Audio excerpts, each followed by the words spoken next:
সুদৃশ্য ক্যালিওগ্রাফি, বর্ণিল কাজ ও মূল্যবান মার্বেল পাথরের নির্মাণশৈলীর অনন্য ও দৃষ্টিনন্দন বাইতুল আমান জামে মসজিদ। এটি গুঠিয়া মসজিদ নামেও বেশি পরিচিত। 20 গম্বুজ বিশিষ্ট মসজিদটি বরিশাল শহর থেকে 22 কিলোমিটার দক্ষিণ পশ্চিমে বানারীপাড়া সড়ক সংলগ্ন উজিরপুর উপজেলার গুঠিয়া ইউনিয়নের চাঙ্গুরিয়া গ্রামে অবস্থিত। বাংলা 24 চ্যানেলে আপনি নতুন হলে অনুরোধ করব সাবস্ক্রাইব করে বেল আইকনে ক্লিক করুন। মসজিদের ভিতরে একসঙ্গে প্রায় 1500 মানুষ নামাজ আদায় করতে পারেন। বাইরের অংশে আরও 5000 মুসল্লি একত্রে নামাজ পড়তে পারেন। এছাড়া নারীদের নামাজ আদায়ের জন্য আছে আলাদা ব্যবস্থা।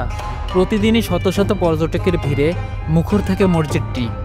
জানা গেছে 2003 সালের 16 ডিসেম্বর গুঠিয়া ইউনিয়নের এস শরফুদ্দিন আহমেদ সান্টু চাঙ্গুরিয়ায় নিজ বাড়ির সামনে প্রায় 14 একর জমির উপর মসজিদ ঈদগাহ কমপ্লেক্সের নির্মাণ কাজ শুরু করেন। 3 বছর মেয়াদের এই নির্মাণ কাজ বাস্তবায়নের দায়িত্বে ছিলেন তার ছোট ভাই মোহাম্মদ আমিনুল ইসলাম নিপু। 2006 সালে কমপ্লেক্সের নির্মাণ কাজ শেষ হয়। নির্মাণ কাজে প্রায় 2,10,000 নির্মাণ শ্রমিক কাজ করেছেন বলে জানা যায়। মসজিদটি নির্মাণ করা হয়েছে মধ্যপ্রাচ্যের 3-4টি মসজিদের আদলে, তবে একই রকম নয়। এর প্রতিষ্ঠাতা শরফুদ্দিন আহমেদ সান্টু কয়েকজন স্থপতি বন্ধুকে নিয়ে যান শারজা, দুবাই, তুরস্ক, মদিনা, ভারত ও পাকিস্তান সহ বিশ্বের বিভিন্ন দেশে। স্থপতিরা বিদেশি স্থাপত্য কর্মময় মসজিদের আদলে গুঠিয়া মসজিদটির নকশা করেন। সৌন্দর্য বর্ধনের কাজে ক্যালিওগ্রাফি এবং আঁকাআঁকির কাজ করা শিল্পী আরিফুর রহমানের বাড়িও বরিশালে। এছাড়া এ কাজে সহযোগী ছিলেন ক্যালিওগ্রাফার বশির মেজবা। মসজিদ কমপ্লেক্সের মূল প্রবেশপথের ডানে বড় পুকুর। পুকুরের পশ্চিম দিকে মসজিদ লাগোয়া মিনারটির উচ্চতা 193 ফুট। এছাড়া আছে 20,000-এর বেশি ধারণ ক্ষমতা সম্পন্ন ঈদগাহ ময়দান, অফিস, খতিব ও মুয়াজ্জিনের কোয়ার্টার, এতিমখানা, হাফেজি মাদ্রাসা, কবরস্থান, ডাকবাংলো, হেলিপ্যাড, গাড়ি পার্কিং ব্যবস্থা। সুবিশাল পুকুরটির চারপাশে বিভিন্ন রঙের ফুলের গাছ দিয়ে সাজানো। দর্শনার্থীদের চলাচলের জন্য পুকুর পাড়ের রাস্তা পাকা করে দেওয়া হয়েছে। বাদাম গাছের নিচে শান বাঁধানো ঘাট। ঘাটের ঠিক উল্টো দিকে মসজিদের প্রবেশপথে বসানো হয়েছে 2টি ফোয়ারা। রাতে আলোর ঝলকানিতে ফোয়ারাগুলো দৃষ্টিনন্দন হয়ে ওঠে। মসজিদের সামনের পুকুরটি এমনভাবে খনন করা হয়েছে যাতে পানিতে মসজিদের প্রতিবিম্ব দেখা যায়।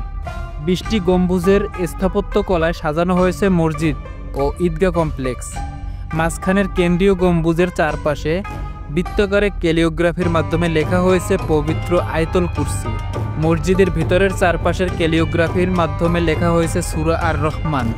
ভেতরের 4 কোণের 4 গম্বুজের নিচে, প্রবেশ তোরণের সামনে এবং ভেতরের কয়েকটি স্পটে শোভা পাচ্ছে আল কোরআনের বিভিন্ন আয়াত সম্বলিত ক্যালিওগ্রাফি। এসব সুদৃশ্য ক্যালিওগ্রাফি এবং আলপনা করা হয়েছে বর্ণিল কাজ, মূল্যবান মার্বেল পাথর, গ্রানাইট ও সিরামিক দিয়ে। ভেতরের 9টি গম্বুজের বিশালাকৃতির 9টি অত্যাধুনিক ও মূল্যবান ঝাড়বাতি বসানো হয়েছে। মসজিদটির মেঝেতে বসানো হয়েছে ভারত থেকে আনা সাদা মার্বেল পাথরের টাইলস। মুসলিমদের সুবিধার্থে স্থাপন করা হয়েছে বিদেশ থেকে আনা অত্যাধুনিক সাউন্ড সিস্টেম। মসজিদের উত্তর পাশে 2 তলা বিশিষ্ট ভবনে আছে কমপ্লেক্সের অফিস, খতিব ও মুয়াজ্জিনের কোয়ার্টার, এতিমখানা ও হাফিজি মাদ্রাসা। মসজিদটির পূর্ব দক্ষিণ কোণে 2.5 একর জায়গা নির্মাণ করা হয়েছে কবরস্থান। কমপ্লেক্সের আঙিনে জুড়েই আছে ফুলের বাগান। নিরাপত্তার জন্য কমপ্লেক্সের 3 দিকে মনোরম লেক তৈরি করা হয়েছে। এছাড়া কাঁটাতরের বেষ্টনী তো আছেই। বিদ্যুতের লাইনের পাশাপাশি আছে উচ্চ শক্তি সম্পন্ন নিজস্ব 2টি জেনারেটর। বিভিন্ন রঙের আলোর ঝলকানিতে মসজিদটি রাতে অনেক বেশি নয়নাভিরাম মনে হয়। প্রধান ফটক দিয়ে প্রবেশপথের বামে নির্মিত হয়েছে একটি স্তম্ভ। মসজিদের স্তম্ভটি বিশ্বের 21টি পবিত্র স্থানের মাটি ও জমজমের পানি দিয়ে তৈরি করা হয়েছে।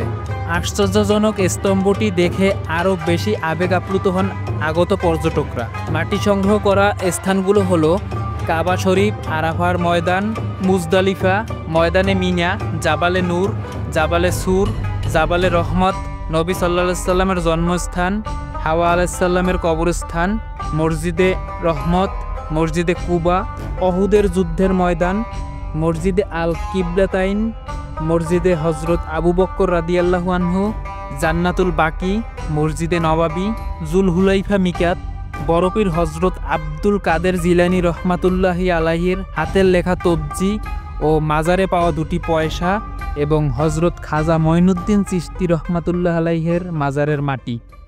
আমাদের ভিডিওগুলো ভালো লাগলে অবশ্যই লাইক দিবেন এবং আমাদের চ্যানেলে নতুন হলে সাবস্ক্রাইব করে আমাদের পাশে থাকবেন।